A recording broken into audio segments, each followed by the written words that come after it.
આટલા વર્ષોથી તમે ખેતી કેળાની કરો છો અને પાછળના વર્ષોમાં પણ સારી કેળો કરી છે, પણ છેલ્લા સિગ્મા સાથે જોડાયા અને એ જોડાયા પછી આજની આ જે શરૂઆત આપણે સર્વિસથી લઈને ટેકનિક્સ છે, આ જે મેથડ તમે અપનાવી અને માર્ગદર્શન પ્રોપર મળતું રહ્યું, જેમાં આ પ્રોડક્ટ્સ તમે પ્રોપર એવા યુઝ કર્યા, એના બદલમાં તમને શું એવું ફરક લાગ્યો, શું રિઝલ્ટ તમને આ પ્લોટની અંદર દેખાય છે, તે આપણા ખેડૂત મિત્રોને તમારે જણાવવાનું છે. પહેલાં તો નાના ટ્રેક્ટરનો ખર્ચો બચ્યો આપણો, બરાબર.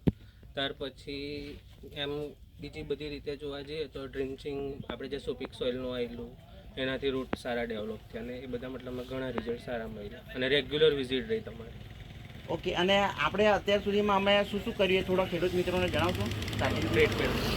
પહેલાં ડ્રિન્ચિંગમાં સુપિક સોઇલ કિંગ 30, પછી મેટ્રો. ટૂંકમાં 2 ડ્રિન્ચિંગ કર્યા. હા, 2 ત્યારબાદ પાયાના ડોઝ કેટલા નાખ્યા? પાયાના ડોઝમાં એક ડોઝ તો મેં સ્કીપ કરી ગયો હતો, પણ તે પણ સારું રિઝલ્ટ આવ્યું, ઇમ્પ્રૂવ આપ્યું હતું અને ભૂમિ કીટ યુઝ કરી. ટૂંકમાં પાયાના ડોઝમાં ખાલી 2 જ ફર્ટિલાઇઝરના ડોઝ ગયા છે. હા, 31 દિવસ પછી રિંગ મારી હતી અને બીજું લગભગ 75 દિવસે નખાયું હતું, તેમાં રેન આવી ગયું ગયેલો, એમાં કચરું થઈ ગયું એટલે પછી છૂટી ગયો. ઓકે, અને ત્યારબાદ ડાયરેક્ટ આપણે ડ્રીપ એપ્લિકેશન પર આવ્યા છે. ડ્રીપ એપ્લિકેશન પર આપણે જેમ કે જોઈએ ને તો કે 04248 છે, કેલ્શિયમ બોરોન છે, ઝીંક છે, 1261 છે, આ બધા અલગ અલગ ગ્રેડ જે એની અવસ્થા જોઈને આપણે એને એપ્લાય કરાવ્યા છે અને ત્યારબાદ આજે આ પરિસ્થિતિ આપણને જોવા મળે છે. તો આ જે રિઝલ્ટ તમે જોવા મળો છો એ માટે તમે અન્ય ખેડૂત મિત્રોને શું કહેવા માંગો? બસ આ સિસ્ટમ કરાય, આઈડિયા જે સિસ્ટમ છે તો બહુ સારી સિસ્ટમ કરવી જોઈએ, કારણ કે એમાં ટ્રેક્ટરનો ખર્ચો બચે છે. ત્યાર પછી તમે ઘડી જે રોટરીને કલ્ટી મારીને રૂટ તોડી નાખો, તે રૂટ તોડવાની જરૂર નથી, આ સિસ્ટમ કરો એટલે બહુ સારું રિઝલ્ટ આવે છે. ઓકે, એટલે આમાં ઘણા ખરા ફાયદા આપણને છે ને એ પણ જોવા મળે કે તમારે પહેલી લામ, બીજી લામ અથવા ત્રીજી લામ પણ લેવી હોય તો જેથી કરીને આનો બેનિફિટ્સ આપણને ધ્યાનમાં આવે. બેડ પર જ રહે તમારો પ્લાન્ટ, લામ પણ છોડો તો એક પછી. તો ખૂબ ખૂબ ધન્યવાદ.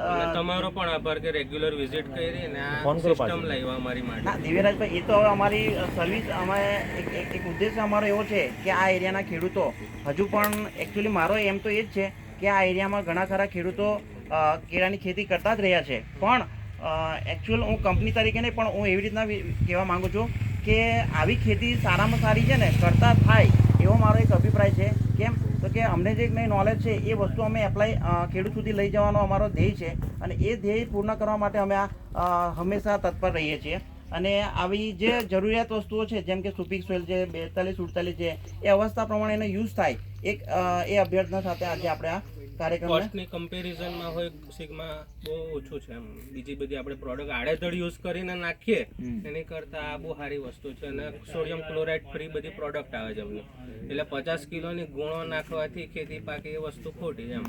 જે આ લીટરની પ્રોડક્ટો બનાવી છે તે 042-49 આપણે વાપરીએ લીટર, 52-34નો કોઈ ક્લાસ ના લાગે એક વાત, એટલે પછી આડેધડ નાખવાનો કોઈ મતલબ નહીં એમ.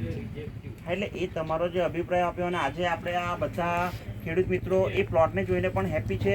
તેથી આવનારા વર્ષોમાં જે પણ લોકો અથવા તો અત્યારે પણ જે પોઝિશનમાં કેળો હશે એની અંદર અમારી એક જ વિનંતી છે કે જે અવસ્થા પ્રમાણે જ્યાં જરૂરિયાત છે તેવી જે પણ કંઈક પ્રોડક્ટ હશે અથવા તો જે જરૂર હશે તે અમે પ્રેક્ટિકલી જોઈને પણ એને ભલામણ કરીને અને આવનારા વર્ષોમાં જમીન સુધારવા માટે થઈને અમારો એક